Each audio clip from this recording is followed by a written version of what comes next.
the poor Heavy. Missed out on his chance to have the next update.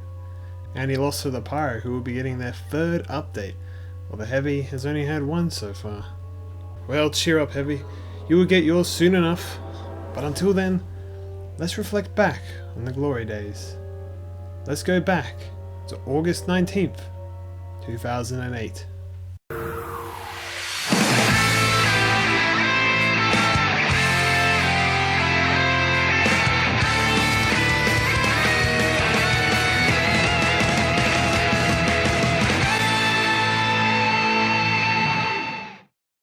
Hey guys, it's Ihasnotomato here, and welcome back to the third episode of TF2 Update History, the show that seems to get updated almost as often as TF2 does.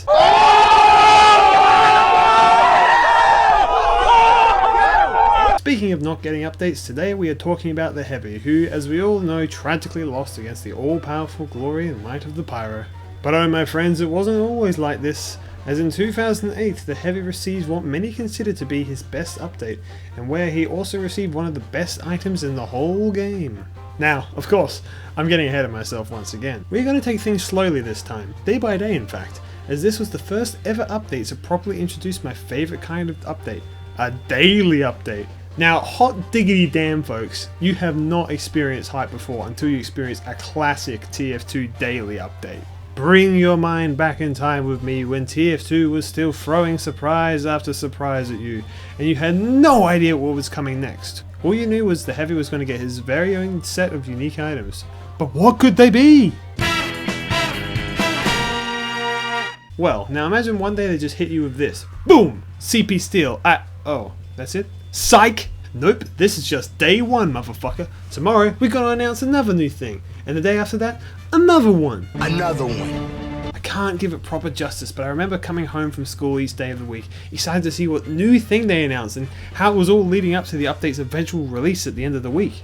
It was and is what I consider the best way to build up hype for anything ever in my opinion. Look, I ain't gonna lie, it's like 6-day foreplay before the ultimate climax on release. But I digress. Yes, the first day of the Heavy update was the addition of Steel, the classic 5 CP map where you can basically just cap the last point after capturing just one.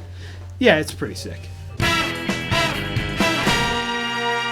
Day 2 rolls around and we are given not one, but 2 new things in one day. Now that's spoiled privilege for you right there, folks. On day 2 we are treated to the K.G.B and the Heavy's very own set of achievements, just as the Medic and Pyro had before. Now once again with these early weapons, the K.G.B has gone largely unchanged, and I gotta ask, how? Like, I guess nowadays everyone just uses the GRU because movement speed and all that jazz, but my personal meat hook of choice has always been the K.G.B. Why? Because these motherfuckers guarantee you critical hits for 5 seconds and you can fucking swap out for other weapons to have the effect carry over. Not to mention you can keep resetting the crits by killing another person with the K.G.B again, which by the way they deal 195 damage when critical, which kills 7 out of 9 fucking classes in one hit. So you can literally just go on a fucking smacking rampage. What? What the hell are you doing?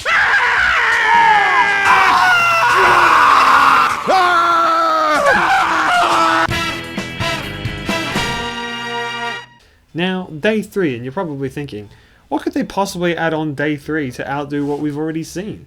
Well, have you ever heard of a little map called Badwater Basin? Yeah, that came out with this update.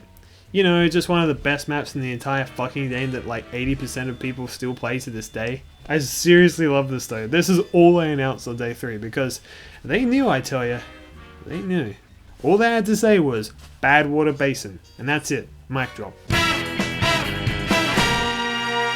Now we come to day 4, and I won't lie, quality dips a bit here, although granted at the time, it was still fucking badass. Today they introduced Natascha, and unfortunately she's gone under a lot of changes over time. See, originally she only had 2 stats, 100% chance to slow down target on hit, and minus 25% damage done. Now it's been a long time since it was like this, but if I recall, if you use this, you were considered an ass munch. I would have figured that the minus 25% damage would be enough to make up for the upside, but I guess that wasn't quite enough. I mean, moving and pairing effects, am I right? Nowadays her stats read as follows. She still has a 100% chance to slow target on hit, of course. I mean, that's her bread and butter. But now she also has minus 20% damage resistance when below 50% health and spun up, which she shares with the Brass Beast. But as for her downsides, along with the minus 25% damage penalty, she also has a 30% slower spin up time. I honestly don't know what to think of these changes, as I, along with just about everyone else, barely ever uses her anymore. It's either stock or Tomislav nowadays, and even Tomislav is debatable for some. It's a bit of a shame, but to end this day, I'll give you a fun fact. In the file names, Natascha is referred to as both Minifun and Ludmilla in the game files. Now we arrive at day 5, and we see one of the most disappointing additions in this update, Arena Mode.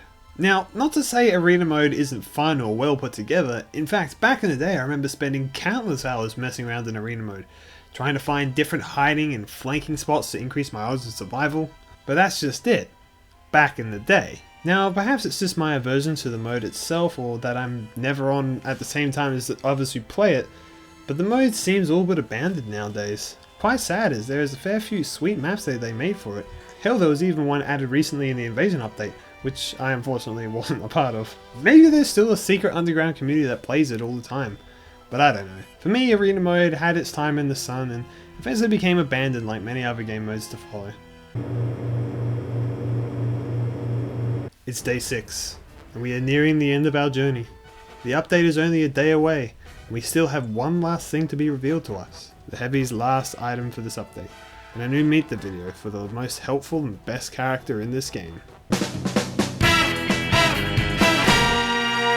That's right folks, the last day of the Heavy update went off with a fucking bang, with the introduction of the best item that still holds up to this day in the Heavy's arsenal, the motherfucking Sandvich. God, how I wish I was there for this reveal, to be among the people as they saw the very first lunchbox snack be added to the game under the category of weapon. Good lord, how outrageous it must have been, but radical nonetheless. But here is a fun fact for you. Upon release, this beauty actually wasn't as amazing as it is today. I mean, it was still amazing, just not quite as much.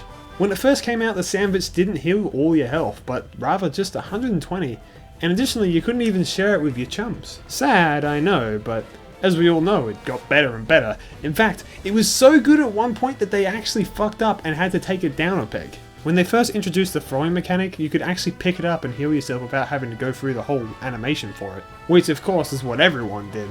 But as you know now, picking up just resets it and gives it back to you. But hey, it was fun while it lasted, and it's still an almost essential item to have as a Heavy nowadays. And with that we come to the release of the Heavy update. These new items and maps delicately gifted to us from the Lord K.G.B himself from above. And now, years later, we take time to look back and appreciate this amazing update, as we anticipate his next update, which will come out sometime after the Pyro update. But will this next update be as amazing as this one? Who knows, but I know I will be just as excited to play it. I have been Ihasnotomato, this has been a Heavy update, and I will see you guys next time. Bye.